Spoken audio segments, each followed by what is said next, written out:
والتعلم والتعليم والتذكر والتذكير والنفع والانتفاع والإفادة والاستفادة والحث على التمسك بكتاب الله وسنة رسوله والدعاء إلى الهدى والدلالة على الخير ابتغاء وجه الله ومرضاته وقربه وثوابه سبحانه وتعالى. قال الشيخ المصنف رحمه الله تعالى ونفعنا به وبعلومه وأسراره في الدارين آمين. رضي الله عنكم بقوله تعالى بسم الله الرحمن الرحيم ياسين الله أعلم بمراده به. Setelah kemarin kita membahas tentang fadhail atau keutamaan membaca surah Yasin, maka kita lanjutkan kepada penjelasan musannif tentang tafsir daripada surah Yasin. Disebutkan di sini Bismillahirrahmanirrahim Yasin. Yasin, apa sih arti Yasin? Allahu a'lamu bimuradihi bih. Kata beliau, Allahu a'lam, Allah lebih mengetahui bimuradihi bih, dengan kehendaknya bihi, dengan kalimat atau kata-kata Yasin tersebut.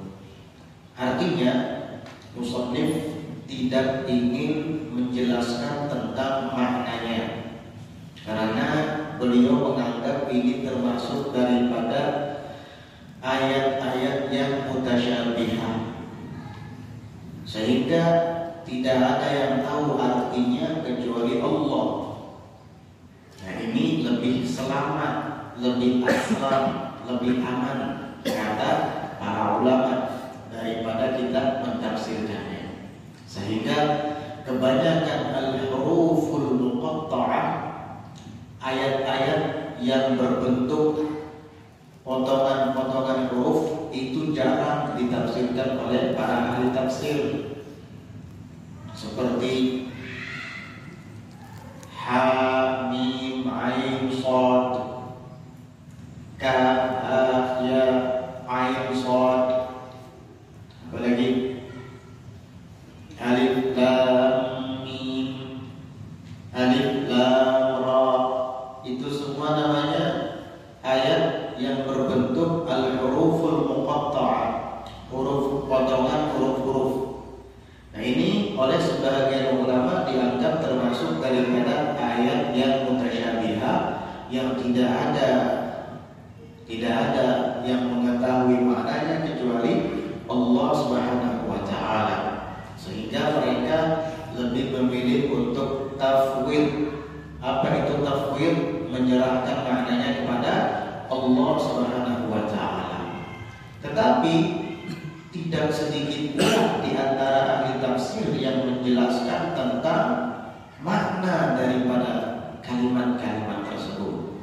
Seperti yang disebutkan di dalam Hasyiatus Shawi, kata beliau, disebutkan di sini qauluhu Allahu a'lam bimuradihi bih, perkataan sahib tafsir Al-Jalalain, Allahu a'lamu bimuradihi bih, Allah yang mengetahui dengan kehendaknya ketika menyampaikan kalimat Yasin. Cukup Allah yang tahu, kita tidak usah lancar untuk membahasnya. Kata beliau, hadza ahadu aqwalin fi tafsiril hurufil muqatta'ah. Ini adalah satu di antara sekian banyak pendapat mengenai tafsir huruf-huruf yang terputus-putus. Seperti ini. Ka-ha-mim wa ta-sin, seperti ha-mim, ta-sin. Wa taqaddama anna hadzal qawla aslam, dan telah lalu pembahasannya bahwasanya pendapat ini lebih selamat, tidak berisiko, karena menyerahkannya kepada Allah Ta'ala. Tetapi tidak sedikit juga di antara ahli tafsir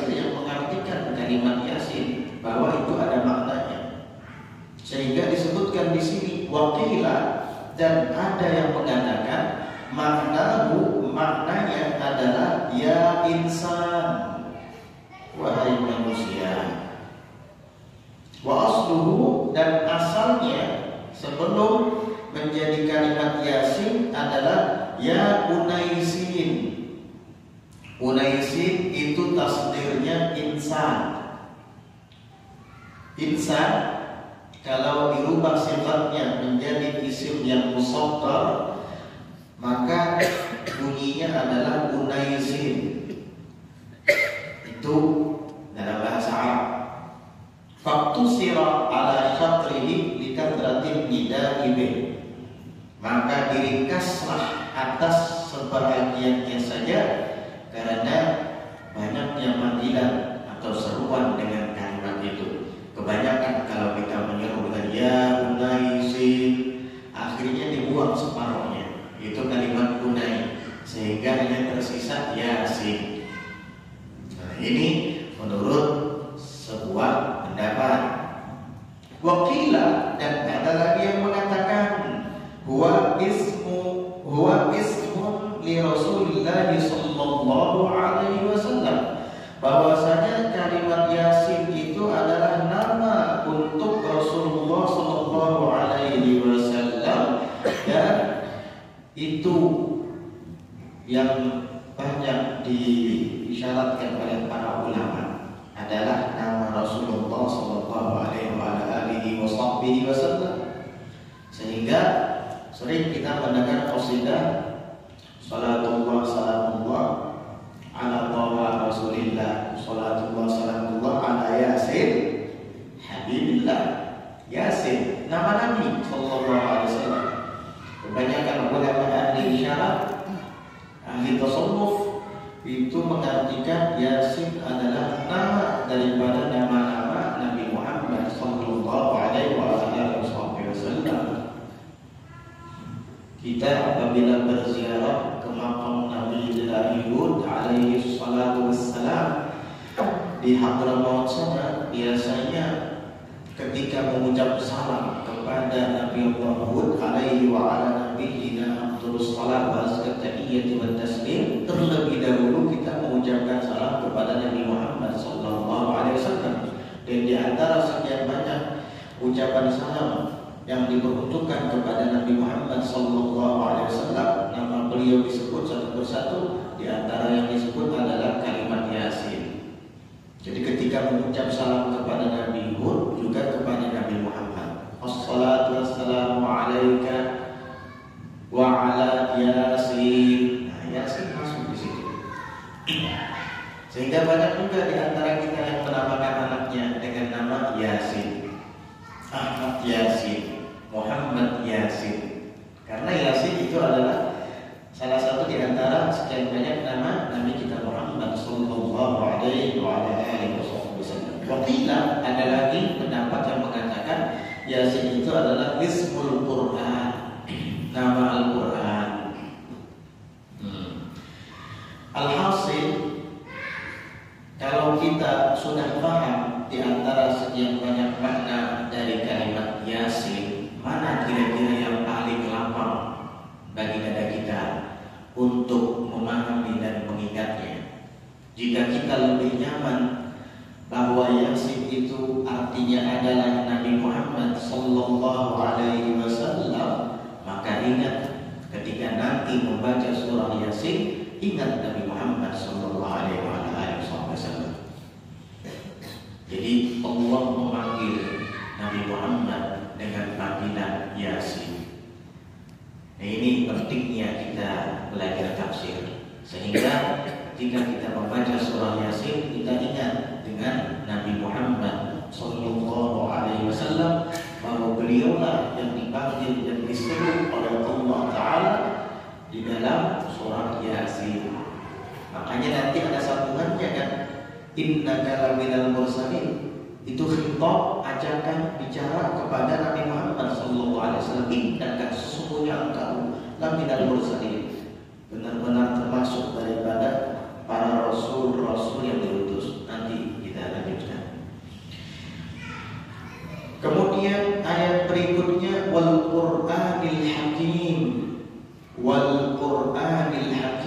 Itu waw namanya wawul qasam, sumpah.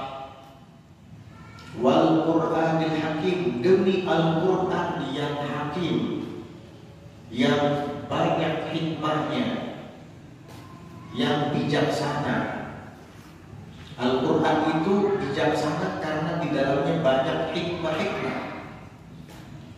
Makanya di dalam tafsirnya disebutkan ay al-muhkami bi'ajibin nawfi wa badi'il ma'ani. Al-Quran itu muhkam, diperkuat, diperkokoh, bi'ajibin nawfi, dengan menakjubkan nazamnya. Maksudnya dengan susunan nazam yang menakjubkan, indah. Al-Quran itu susunan kalimatnya indah-indah. Apabila di akhirnya huruf nun, biasanya seterusnya nun, ya kan? Itu dalam bahasa Arab disebut dengan sajak. Dalam bahasa Indonesia ya sajak. Apa namanya? Setiap akhirnya itu kalau mim terus begitu. Kayak surah Al-Fatihah. Alhamdulillahirabbil alamin, arrahmanir rahim, maliki yaumiddin, iyyaka na'budu wa iyyaka nasta'in, ihdinas siratal mustaqim. Nun mim. Itu namanya susunan yang indah. Bi'ajibin nazmi, dengan menakjubkan nazam susunannya. Wa badi'il ma'ani, dan dengan indah makna-maknanya, dengan keindahan makna-maknanya.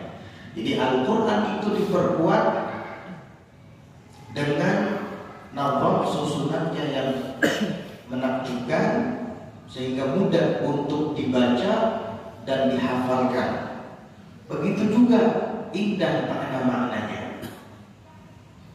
Oleh karenanya tidak ada satu pun di antara makhluk yang bisa menulis atau mengarang seperti Al-Quran ini. Sampai-sampai Allah Subhanahu wa Ta'ala menantang kepada siapapun yang bisa untuk meniru Al-Quran ini. Wa in kuntum fi raibin mimma nazzalna ala abdina fa'tu bi suratin min mithlihi wad'u syuhada'akum min dunillahi in kuntum shadiqin. Jika kalian, kata Allah Ta'ala, meragukan terhadap apa yang kami turunkan kepada hamba kami Nabi Muhammad SAW berupa Al-Quran ini, fa'tu bi suratin min mithlihi, ayo kamu datangkan satu surah saja yang sama dengannya. Wad'u syuhada'akum min dunillah, panggil, ajak saksi-saksi kalian selain daripada Allah Ta'ala, in kuntum shadiqin, jika memang benar kalian terhadap tanggapan kalian itu. Fa in lam taf'alu wa lam taf'alu, jika kalian tidak dapat melakukannya, dan pasti kalian tidak dapat melakukannya, fattaqun nar allati waquduha an-nas wal hijarah, maka takutlah kalian dengan api neraka yang bahan bakarnya itu adalah manusia dan bebatuan. Ini adalah tantangan Allah Ta'ala kepada orang yang meragukan kebenaran Al-Quran.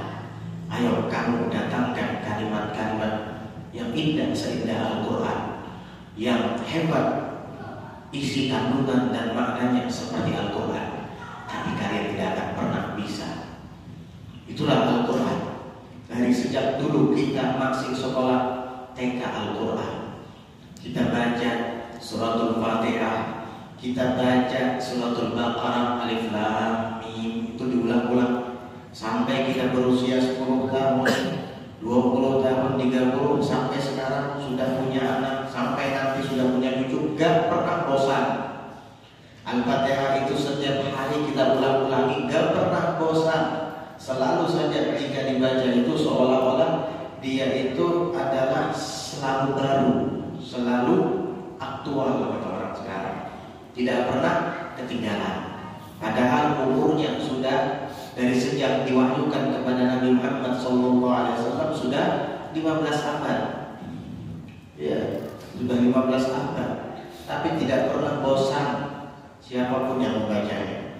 Bahkan tidak jarang orang yang non-muslim pun ketika mendengarnya terharu. Itulah hebatnya Al-Quran. Al-Muhkam bi'ajibin nazmi wa badi'il ma'ani.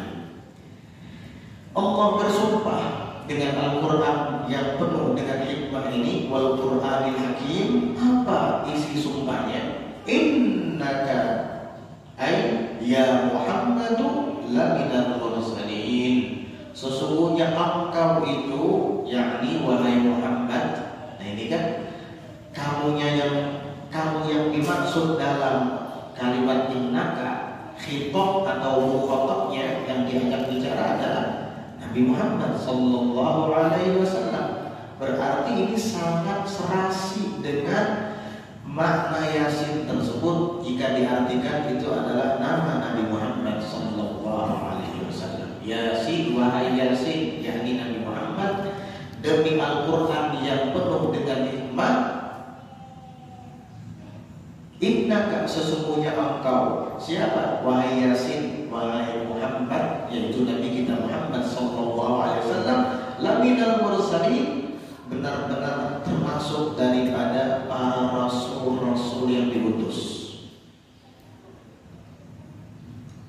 Ala muta'alliqun bima qablahu. Kalimat ala itu huruf jar. Biasanya huruf jar itu ada ta'alluqnya.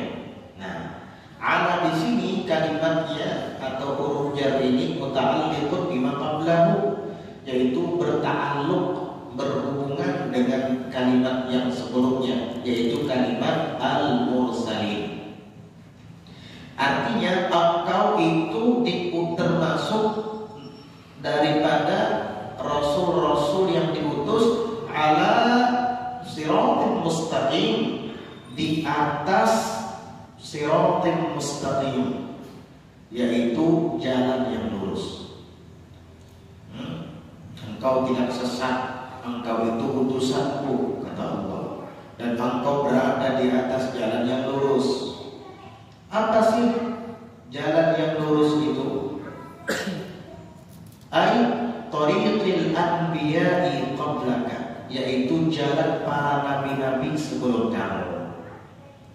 Jadi Rasulullah sallallahu alaihi wasallam itu membawa agama sebagaimana yang dibawa oleh para nabi-nabi dan rasul-rasul sebelum beliau. Apa yang dibawa oleh Nabi kita Muhammad sallallahu alaihi wasallam?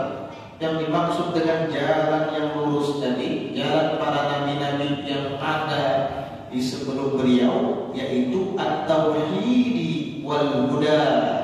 Jadi siratal mustaqim yang dimaksud adalah tauhid wal huda dan hidayah, petunjuk.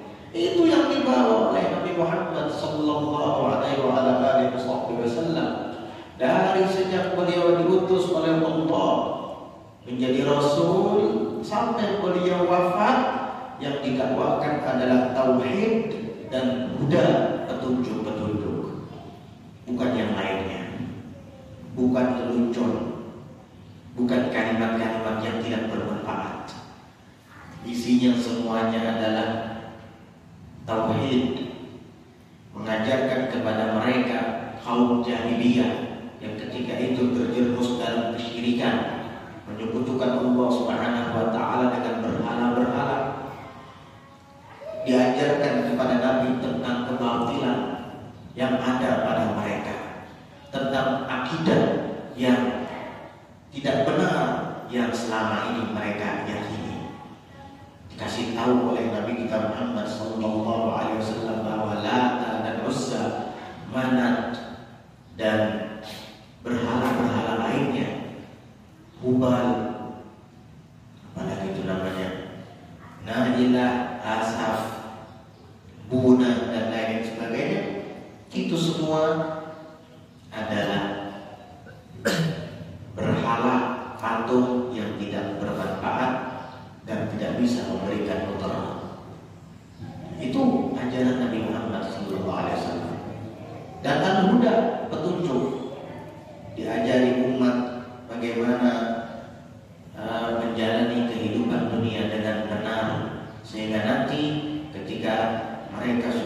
meninggal dunia dan memasuki kehidupan akhirat, negeri akhirat, mereka selamat. Diajarkan oleh Nabi kita Muhammad sallallahu alaihi wasallam, ma yuslihu ma'asyahu wa ma'adahu. Segala sesuatu yang dapat memperbaiki kehidupan dunia mereka dan tempat kembali mereka, yaitu akhirat. Itulah misi dan visi Nabi Muhammad sallallahu alaihi wasallam serta nabi-nabi sebelum beliau. Ini yang dimaksud dengan siratal mustaqim. وَالتَّأْكِيدُ بِالْقَسَمِ وَغَيْرِهِ رَدٌّ بِقَوْلِ الْكُفَّارِ لَهُ لَسْتَ مُرْسَلًا. وَالتَّأْكِيدُ dan taukid bil qasami dengan sumpah, wa ghairihi dan yang lainnya. Maksudnya taukid dengan sumpah itu apa? Memperkuat firman-Nya. Allah Ta'ala bersumpah untuk memperkuat firman-Nya. Makanya di sini disebutkan wal Qur'anil Hakim, demi Al-Quran yang penuh dengan hikmah. Siapa yang bersumpah? Zat Allah. Karena apa Allah bersumpah? Karena ingin menyatakan bahwa Nabi Muhammad sallallahu alaihi wasallam memang betul-betul utusan Allah, bukan hanya sekedar pengakuannya belaka, tetapi itu memang perintah Allah. Bukan pula seorang nabi palsu. Beliau memang betul-betul utusan Allah Subhanahu wa Ta'ala, sehingga Allah yakinkan dengan kalimat sumpah. Biasanya kita jika ingin meyakinkan kepada seseorang bahwa perkataan kita itu adalah benar, kita bersumpah, ya, demi Allah, saya tadi malam melihat si Fulan bin Fulan duduk di depan rumah saya, misalnya. Kemudian wabaihi dan yang lainnya, yakni selain qasam. Apalagi taukid selain qasam? Itu ada lagi kalimat innaka, sesungguhnya engkau. Kalimat sesungguhnya itu juga taukid. Laminal mursalin, ada lamnya lagi, lam taukid. Laminal mursalin, benar-benar termasuk salah seorang di antara utusan-utusanku, kata Allah. Itu Allah bersumpah. Allah menyebutkan kalimat-kalimat untuk memperkuat pernyataannya. Raddun biqaulil kuffar, itu sebagai jawaban, sebagai sanggahan bagi perkataan orang-orang kafir lahu, kepadanya, kepada Nabi Muhammad SAW. Apa isi perkataan orang kafir kepada Nabi Muhammad ketika itu? Mereka mengatakan lasta mursala, engkau bukan seorang utusan. Ini perkataan orang kafir kepada Nabi kita Muhammad sallallahu alaihi wasallam. Sedih hati Nabi. Lalu kemudian turun wahyu dari Allah melalui malaikat Jibril sebagai bantahan kepada pernyataan orang-orang kafir itu yang meragukan risalah dan nubuwah Nabi kita Muhammad sallallahu alaihi wasallam. Turunlah awal-awal daripada surah Yasin. Yasin, wahai Yasin, wahai Muhammad, wal Qur'anil Hakim, demi Al-Quran yang penuh dengan hikmah, yang diperkuat dengan susunan yang menakjubkan dan dengan makna-makna yang indah. Sesungguhnya engkau benar-benar salah seorang di antara utusanku. Jangan dengarkan orang-orang kafir yang meragukanmu. Ini ayat turun disampaikan oleh Rasulullah SAW, sehingga orang-orang kafir yang meragukan Nabi Muhammad itu pun mereka semua kelabakan. Mereka ini biasanya membuncing Nabi di belakang, tidak di depan beliau. Kadang-kadang begitu. Loh, kok Muhammad tahu ya? Padahal kita menggunjingnya di belakangnya. Siapa yang kasih tahu Muhammad? Mereka itu kadang-kadang kebingungan ketika menggibah Nabi Muhammad SAW. Selalu saja datang ayat yang membela Nabi Muhammad, padahal mereka kadang-kadang menggibah Nabi di belakang dan tidak terang-terangan. Ya, walaupun juga sering mereka secara terang-terangan. Tetapi ada di antara gunjingan mereka ini di belakang. Tetapi Nabi tahu dan turun firman dari Allah Ta'ala sebagai sanggahan dan jawaban kepada mereka, sehingga mereka itu kadang-kadang mengatakan kepada kawan-kawannya, bicaranya pelan-pelan ya. Kenapa? Nanti Tuhan Muhammad mendengar. Kalau Tuhan Muhammad mendengar, nanti dikasih tahu kepada Muhammad, malu lagi nanti kita, permaluan lagi nanti kita. Gara-gara mereka seperti itu, akhirnya Allah Subhanahu wa Ta'ala turunkan firman-Nya, wa asirru qawlakum aw ijharu bih innahu 'alimun bidzatis sudur. Mereka sudah berbicara pelan, jangan keras-keras ngomongnya, nanti Tuhan Muhammad dengar. Kalau Tuhan Muhammad dengar, akhirnya nanti semua orang tahu bahwa kita mempuji Muhammad, malu kita. Pelan-pelan ya. Sudah pelan-pelan bicara, ditegur lagi sama Allah Ta'ala, wa asirru qawlakum aw ijharu bih. Kalian silahkan mau bicara secara rahasia, pelan-pelan, aw ijharu bih, atau dengan suara yang keras. Innahu 'alimun bidzatis sudur. Sesungguhnya Dia Allah Maha mengetahui dengan apa yang terpendam di dalam dada. Jangankan yang keluar dari lisan dan ada bunyi suaranya, yang di dalam dada saja Allah Ta'ala Maha tahu. Kalian belum berbicara, baru berencana untuk berbicara, Allah sudah tahu. Nah ini akhirnya dibela oleh Allah Subhanahu wa Ta'ala, kasihnya Nabi Muhammad sallallahu alaihi wasallam, tanzilal azizir rahim. Tanzilal azizir rahim. Dalam qiraat lain, tanzilul azizir rahim. Ada dua qiraat. Tanzilal azizir rahim artinya tanzilal aziz, bahwa Al-Quran itu diturunkan oleh yang Maha Perkasa, Al-Aziz. Siapa? Allah. Fi mulkihi, Dia Maha Perkasa dalam kerajaannya. Ar-Rahimi, lagi Maha Penyayang. Kepada siapa? Bi khalqi, dengan makhluknya. Kata beliau, iqra'nya khabaru mubtada'in muqaddarin, ay al-Qur'an. Iqra' tanzilul azizir rahim, jika dibaca rafa, tanzilu.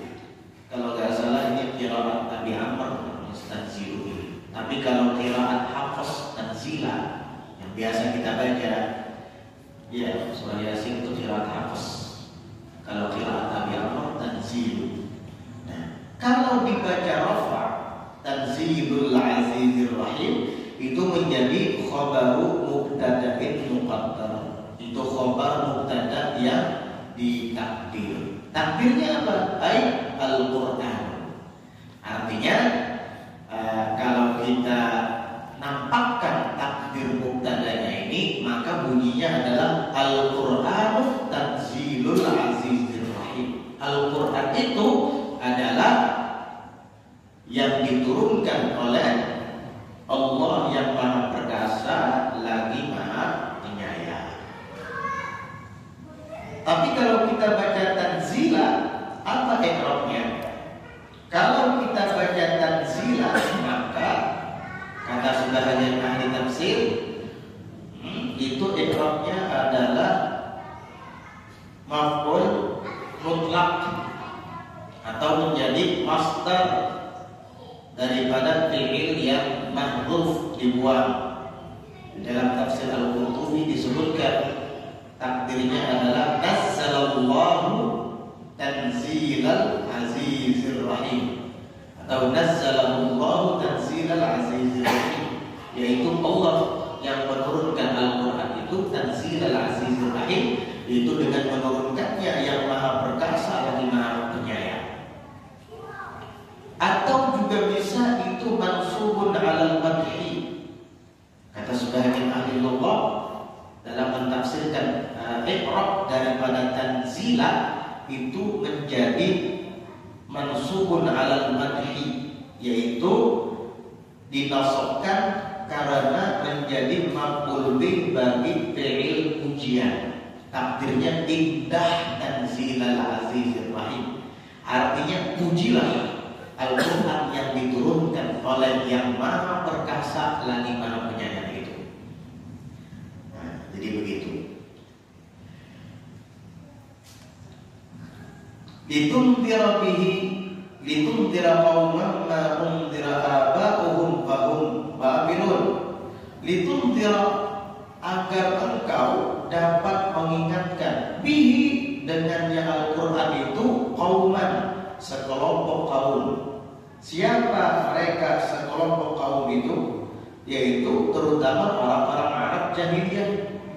Sewaktu Nabi berhadapan dengan mereka di zaman itu, dan termasuk orang-orang Ajam juga, orang-orang Habasyah waktu itu kan, orang-orang Syam, orang-orang Romawi,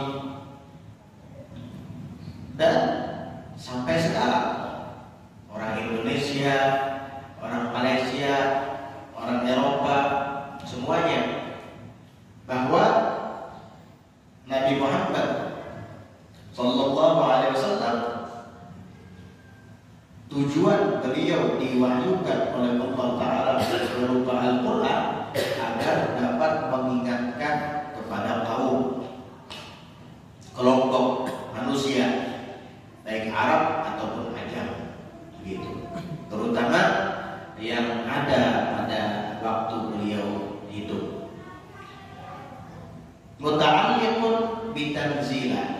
Kalimat qauman di sini ta'alluqnya kepada kalimat tanzil.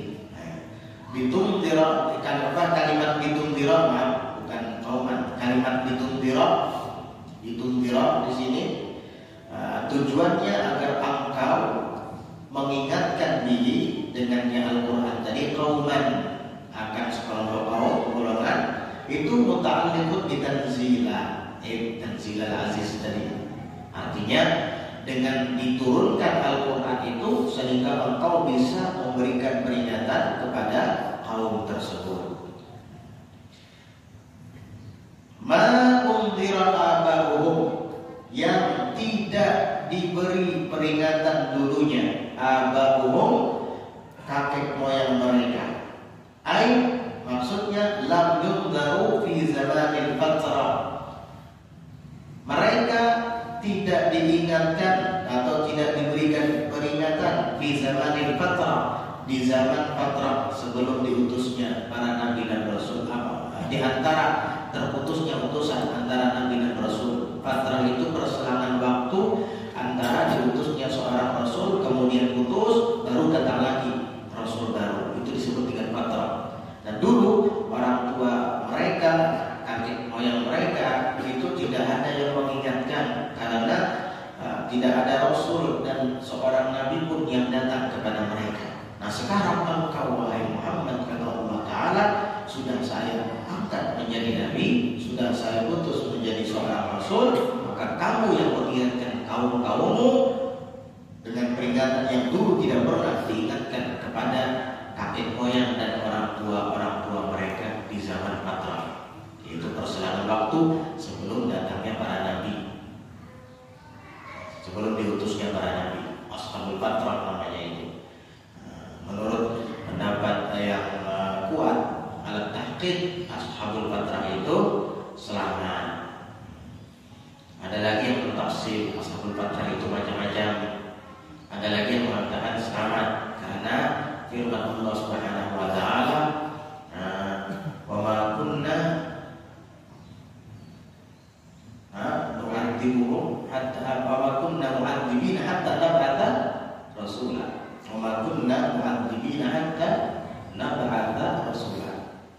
Dan tidaklah kami mengadab atau menyiksa seseorang atau suatu kelompok golongan sehingga kami mengutus seorang rasul atau utusan. Wa kunna mu'adzibina hatta nab'atha rasula. Sedangkan di saat mereka ahlul fatrah itu hidup, seorang utusan atau nabi belum ada yang datang menyampaikan kepada mereka, sehingga mereka tersesat di dalam kekufuran mereka. Mereka ini selamat karena tidak ada putusan yang mengingatkan terhadap mereka. Tapi ada tafsirnya juga kalau kita bahas panjang mengenai Ashabul Fatrah. Yang penting di dalam ayat ini Allah Subhanahu wa taala memberitahukan bahwasanya Rasulullah SAW itu diutus kepada kaum sekelompok mereka, orang-orang yang dihadapi oleh beliau ketika itu, dengan mengingatkan mereka sebuah peringatan yang tidak diingatkan terhadap kakek moyang dan orang tua mereka dahulu, lantaran tidak ada seorang utusan yang menyampaikan kepada mereka. Maka mereka itu, para kaum tadi, ghafilun, lalai anil imani wal rusydi, daripada keimanan dan petunjuk kebenaran, lalai daripada keimanan dan kebenaran. Padahal sudah diingatkan oleh Rasulullah SAW bahwa ghafilun, tetapi mereka tetap saja lalai. Sudah diingatkan, tetap saja lalai. Sudah dinasihati, tetap saja tidak mendengarkan. Ada makasih, ya, keras kepala. Alhamdulillah. Laqad haqqal qawlu ay wajaba ala aktsarihim bil adabi fahum la yu'minun wallahu a'lam bis-shawab. Insyaallah ayat yang ke-7 akan kita lanjutkan pada pelajaran besok. Jadi intinya tadi awal-awal surah Yasin, di situ Allah Subhanahu wa taala menjelaskan tentang Rasulullah sallallahu alaihi wasallam bahwa beliau itu adalah salah seorang di antara utusannya. Dan adapun tudingan negatif yang berasal dari orang-orang kafir itu salah. Mereka tidak tahu dengan kebenaran yang sesungguhnya, bahwa Nabi Muhammad SAW adalah betul-betul utusan Allah. Innaka laminal mursalin.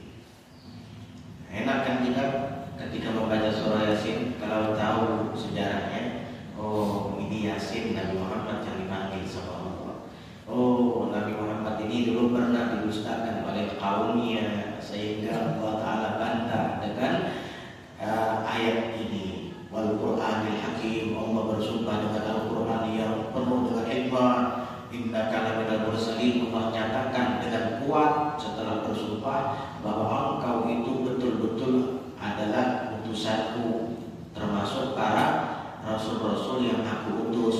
Oh, ternyata Nabi Muhammad itu diutus oleh Allah Ta'ala di atas jalan yang lurus. Apa itu jalan yang lurus? Tadi sudah kita pelajari, yaitu jalan para nabi. Apa sih jalan para nabi itu? Yaitu tauhid dan huda, mengajak bertauhid kepada Allah dan membawa petunjuk dari Allah. Para nabi dari sejak Nabi Adam sampai Nabi kita Muhammad SAW, Nabi yang paling akhir, semua ajarannya sama. Dari segi usul, yaitu dari segi tauhid, semua ajarannya sama, mengajarkan untuk membesarkan Allah, bertauhid kepada Allah. Tauhidnya Nabi Adam, tauhidnya Nabi Idris, tauhidnya Nabi Nuh, sampai tauhidnya Nabi Isa, sampai tauhidnya Nabi kita Muhammad SAW, tidak ada yang beda, semua sama. Yang beda itu syariatnya. Kalau syariat beda-beda, setiap nabi punya syariat sendiri-sendiri. Nabi Musa punya syariat sendiri-sendiri. Kalau dalam syariat Nabi Musa, cara menghilangkan najis apabila menyentuh pakaian kita adalah dengan mengguntingnya. Kalau baju kita terkena air kencing kita misalnya, atau sarung kita kena air kencing kita, kecipratan air kencing, nggak bisa dicuci sama air, nggak bersih, tetap najis. Jadi bagaimana? Gunting. Tapi kalau syariat Nabi Muhammad SAW tidak perlu digunting, cukup dengan dicuci sampai sifat-sifat najisnya, warna, bau dan rasanya hilang, kembali menjadi suci. Untuk kita jadi umat Nabi Muhammad SAW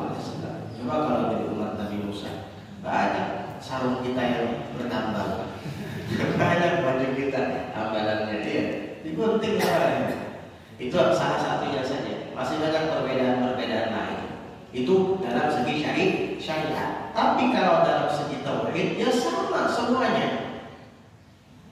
Allahu nurul qadimun baqi mukhalafun lil khalqi bil itlaqi. Sama kayak gitu juga, kayak yang disebutkan di Aqidatul Awam, kayak yang disebutkan di Jawharatul Tauhid, sama. Allah itu wajibul wujud, wajib keberadaannya itu harus wajib. Kemudian Allah Ta'ala Maha Qadim, Allah Ta'ala Maha Baqi, Allah Ta'ala Maha Mukhalifun lil hawadith. Qiyamuhu Ta'ala binafsihi, sama. Tauhid Nabi Adam begitu juga, tauhid Nabi Idris begitu juga. Semua sama, tauhidnya begitu. Tetapi yang berbeda adalah syariatnya. Syariat itu hukum fikih, itu syariat. Yang berbicara tentang halal dan haram itu syariat. Tapi kalau tauhid ini jauh lebih tinggi derajatnya, karena tauhid bukan hanya berbicara tentang halal dan haram, tetapi tauhid membicarakan tentang mukmin dan kafir. Nah, kalau tauhidnya keliru, bisa-bisa kita menjadi orang kafir, musyrik. Tetapi kalau fikihnya, syariatnya keliru, kita tidak sampai jadi orang kafir. Paling kita bisa jadi orang fasik.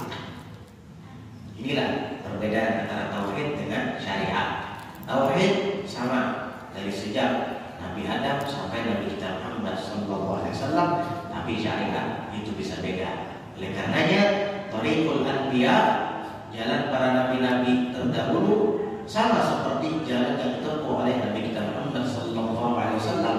Umat nabi-nabi terdahulu di dalam bertauhid sama seperti kita umat Nabi Muhammad SAW di dalam bertauhid. Tapi kalau di dalam syariat, baru di situ ada perbedaan. Kalau syariat Nabi Muhammad, sholatnya begini-begini, harus ada wudunya, dan wudunya begini-begini, misalnya. Syariat Nabi selain Nabi Muhammad ada juga punya sholat, tapi sholatnya mungkin tidak seperti kita. Ya, macam-macam. Kalau dahulu syariat Nabi-Nabi terdahulu tidak boleh sholat kecuali di tempat peribadahan mereka khusus. Tetapi syariat Nabi Muhammad SAW tidak harus seperti itu. Boleh kita sholat di mana tempat asal suci. Ya, fa'ayyuma rajulin min ummati adrakathu shalah falyusalli kaifa syaa. Siapapun di antara umatku kedapatan sholat, maksudnya ketika ada di suatu tempat, waktu sholat sudah masuk, silakan dia sholat di tempat tersebut, di mana saja semaunya, asal suci tempatnya, boleh. Tapi kalau umat Nabi Musa, umat Nabi-Nabi yang lain, harus di tempat peribadahan mereka. Inilah kehebatan umat Nabi Muhammad SAW. InsyaAllah kita akan lanjutkan di ayat yang nomor 7 di pelajaran besok. Allahu a'lam bishawab.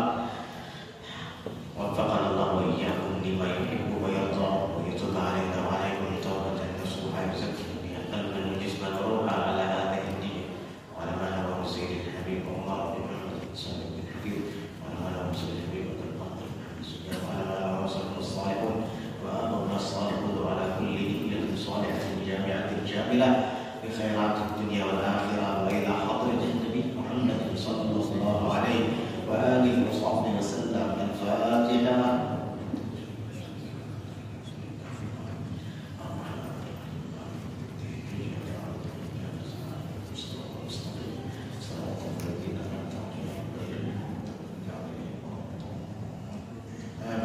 Bismillahirrahmanirrahim. Alhamdulillahi rabbil alamin. Allahumma shalli wa sallim ala sayyidina Muhammadin wa ala alihi wa sahbihi ajma'in. Rabbana anfa'na bima 'allamtana, Rabbana 'allimna alladhi yanfa'una, Rabbana faqihna wa faqih ahlana wa qarabatin lana fi dinina ma'a ahli al-qadri unta wa dhakar. Rabbana waffiqna waffiqhum lima taqdir wa lanfi'na al-karama warzuq kulla halalan daima wa akhilna ya ulama wa bil khair wa nufa kulla syarr.